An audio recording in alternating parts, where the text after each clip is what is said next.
మహేష్ బాబు గారి గురించి ఏమైనా చెప్పండి సార్ విశేషాలు? అంటే ఇప్పుడు కొత్తగా ఆయనతో ఇప్పుడు అది కృష్ణ గారు లేరు. ఇంక మీరే తండ్రి లాంటి వారు. అసలు ఏంటి ఎలా కలుసుకుంటుంటారా? అసలు ఏంటి ఆయన సినిమాల విషయం మాట్లాడడం గాని, వాళ్ళ పిల్లల విషయం, ఫ్యామిలీ విషయాలేమైనా మాట్లాడుతుంటారా మీతో? మాట్లాడతారు. ఫ్రీక్వెంట్‌గానే కలుస్తుంటాం. కలుస్తుంటారు. హ్మ్. కలుస్తుంటాం. ఇప్పుడు 'రాజమౌళి' సినిమా చేస్తున్నారు కదా! అది ఆ! It will take 2 years. హ్మ్. ఆగస్ట్‌లో ఆ! స్టార్ట్ అవుతుంది. మంచి పిక్చర్ అవుద్దది. మంచి పిక్చర్ అవుతది. హ్మ్. ఎందుకంటే రాజమౌళి గారి డైరెక్షన్ కాబట్టి ఆ! కథ కూడా మంచి కథ అయ్యుంటది. హ్మ్. ఏమైనా సలహాలు అడుగుతుంటారా సార్ మహేష్ బాబు గారు? అంటే ఇలా చేద్దాం అనుకుంటున్నాను, ఇలా చేద్దాం అనుకుంటున్నాను, ఇలా బిజినెస్ చేద్దాం అనుకుంటున్నాను. సలహాలన్నీ ఉండవు గానీ జనరల్‌గా డిస్కషన్ ఉంటుంది. డిస్కషన్ ఉంటది. హ్మ్. అన్నీ బానే చేస్తారు.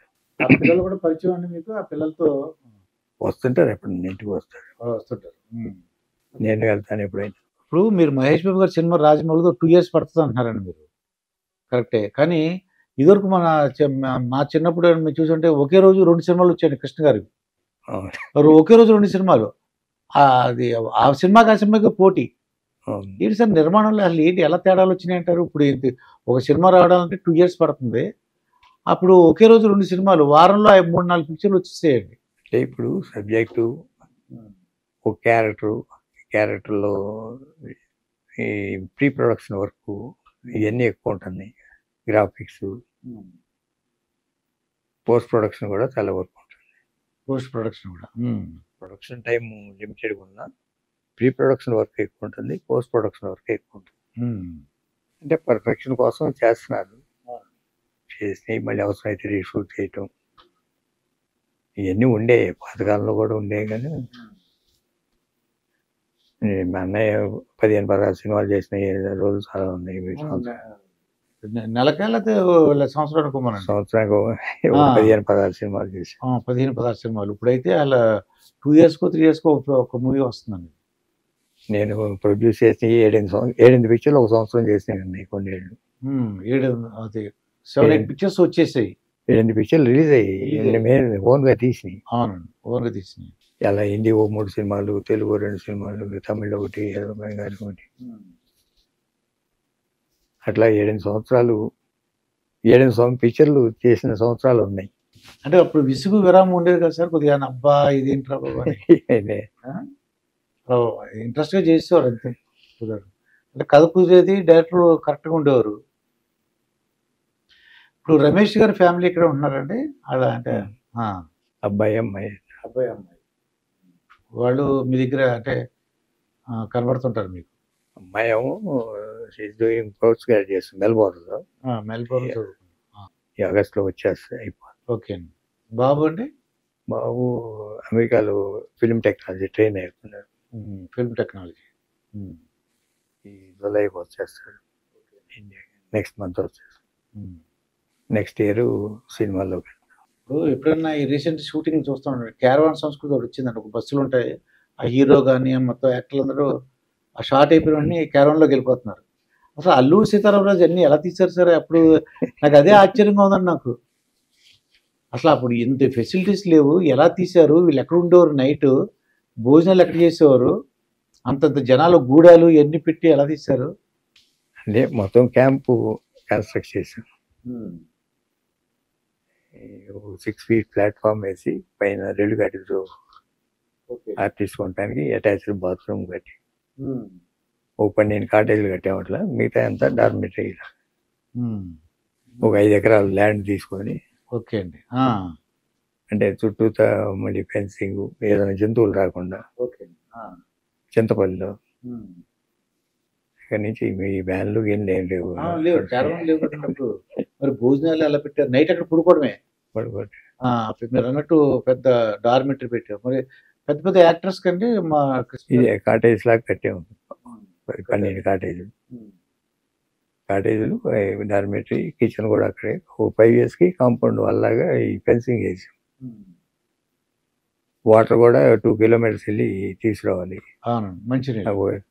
సెలయేళ్ళు ఉంటాయి వాటిలోంచి పట్టుకొని. ఓకే.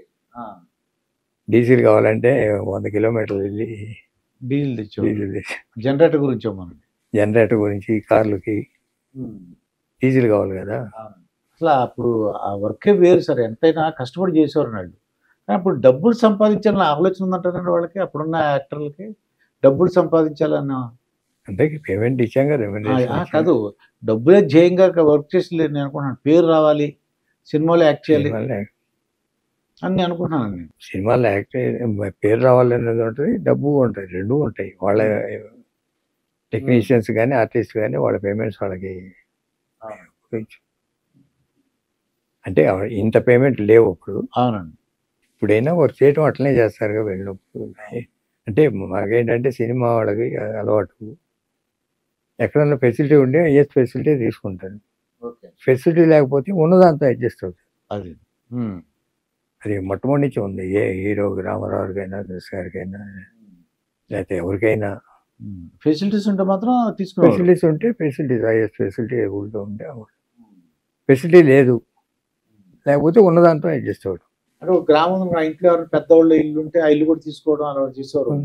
పూర్వం పాడి పంటలు అలా అనిపించింది అన్న. పాడి పంటలు మానికొండలో వాళ్ళ ఇళ్లలోనే దిగాం కదా, వాళ్ళ చుట్టాలు కృష్ణ గారేమో భోగినేని వాళ్ళకి వాళ్ళ ఇంట్లో, మిగతా వాళ్ళందరూ కూడా ఇళ్లలో దగ్గర దగ్గర ఇంట్లో ఉండేవారు, అడ్జస్ట్ అయ్యేవారు. మానికొండలో చాలా మంది పెద్ద ఇళ్ళు ఉన్నాయి, పెద్ద పెద్ద ఇల్లు ఉండేవాడు. వాళ్ళు కూడా ఫోన్ చేసుకునేవాళ్ళు, ఆప్యాయతగా ఉండేవాళ్ళు. ఇప్పటికీ 50 ఏళ్ళు అయింది సినిమా వచ్చింది, అయినా కలుస్తూనే ఉంటారు, ఫోన్లో మాట్లాడుతూనే ఉంటారు. ఆ ఊళ్ళో వాళ్ళు నాకు దగ్గర దగ్గర 100 ఫ్యామిలీస్ బాగా క్లోజే, ఇప్పటికీ మాట్లాడుతూనే ఉంటారు, కలుస్తూనే ఉంటారు. ఆప్యాయత అటువంటిది. ఆ రోజు షూటింగ్ చేశారు మన ఊళ్ళో అని చెప్పేసి 15 days ఉన్నాం అక్కడ. అందరూ పెద్ద పెద్ద స్టార్స్ అంతా అక్కడే ఉన్నారు. ఎన్టీ రామారావు గురించి చెప్పండి సార్. మీకున్న జ్ఞాపకం ఎన్టీ రామారావు గారు అప్పుడు, అసలు ఎన్టీ రామారావు గారు అసలు ఎంత అంటే పెద్ద హీరో, అంటే అందరికీ ఆరాధ్య దైవం. అంటే సినిమా కృష్ణుడు అన్న రాముడు అన్న ఎన్టీ రామారావు. మేము కంపెనీ స్టార్ట్ చేయడానికి స్ఫూర్తి రామారావు. ఈ కంపెనీ పద్మాలయ అంటే రామారావు ఎదుగుదలలో ఎన్ఏటి సంస్థది ముఖ్య పాత్ర. విజయ సంస్థ తర్వాత ఆయన యాక్ట్ చేసిన సినిమాలు పాతాళ భైరవి, విజయ సంస్థ తర్వాత ఎన్ఏటిలో ఆయన సినిమాలు మీకు ఫస్ట్ 2 సినిమాలు ఎక్స్పెరిమెంటల్ తీశాడు, పిచ్చి పుల్లయ్య తోడుదొంగలని. తర్వాత అది కరెక్ట్ కాదని జయసింహ, సీతారామ కళ్యాణం, గులేబ కావలి కథ, పాండురంగ మహత్యం, ఇట్లా డిఫరెంట్ ఒకదానికి సంబంధం లేదు. ఒకటి సాంఘికం, ఒకటి భాజమతం, ఒకటి ఇట్లా అన్ని ఖర్చు పెట్టి తీశారు బాగా. ఆ రోజుల్లో విజయ సంస్థ తర్వాత బాగా ఖర్చు పెట్టి తీసింది వాళ్ళే. అవి పెద్ద హిట్స్.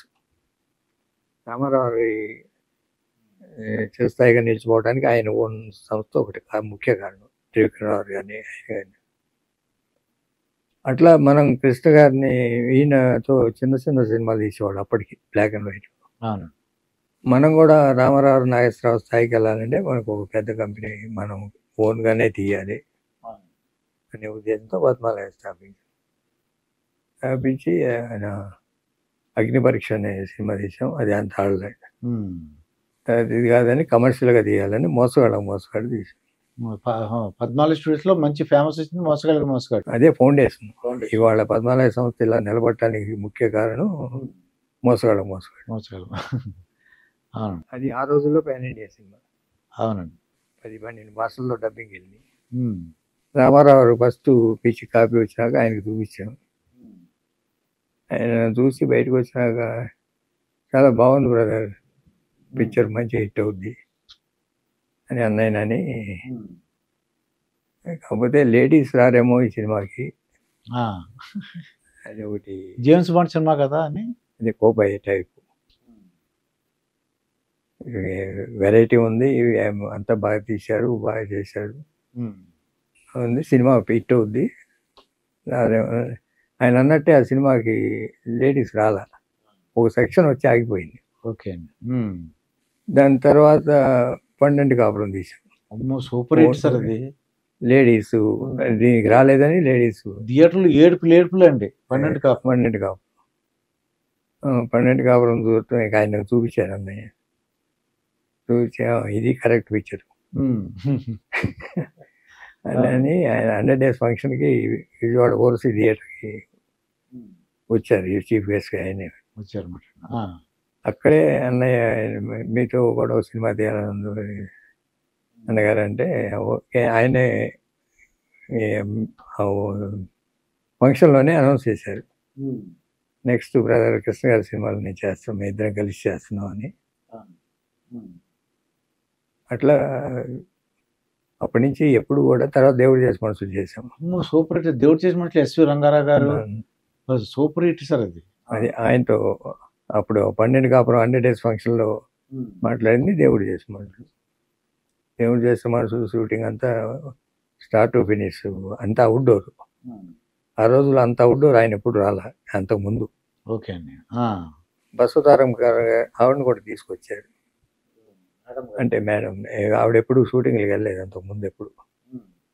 అంటే 30 డేస్ అటే స్టేజ్ బెంగళూరు, మైసూరు, ఊటీ అటు వెళ్ళేటప్పటికి మేడం గారు కూడా తీసుకొచ్చారు.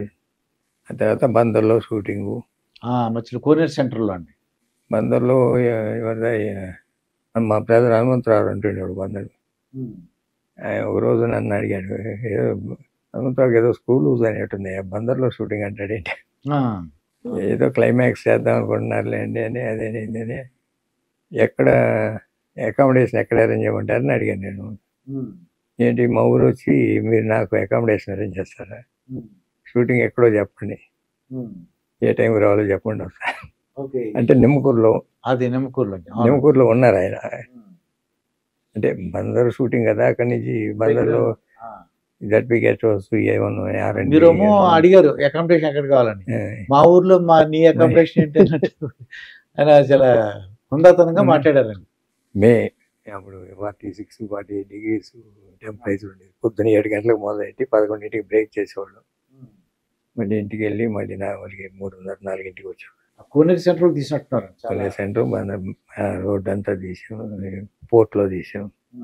ఎందువల్ల సార్ అక్కడ ఎందుకు తీసుకున్నారు, మచిలీపట్నంలో అదే బందర్లో ఎందుకు తీసుకున్నారంటారు అక్కడ క్లైమాక్స్?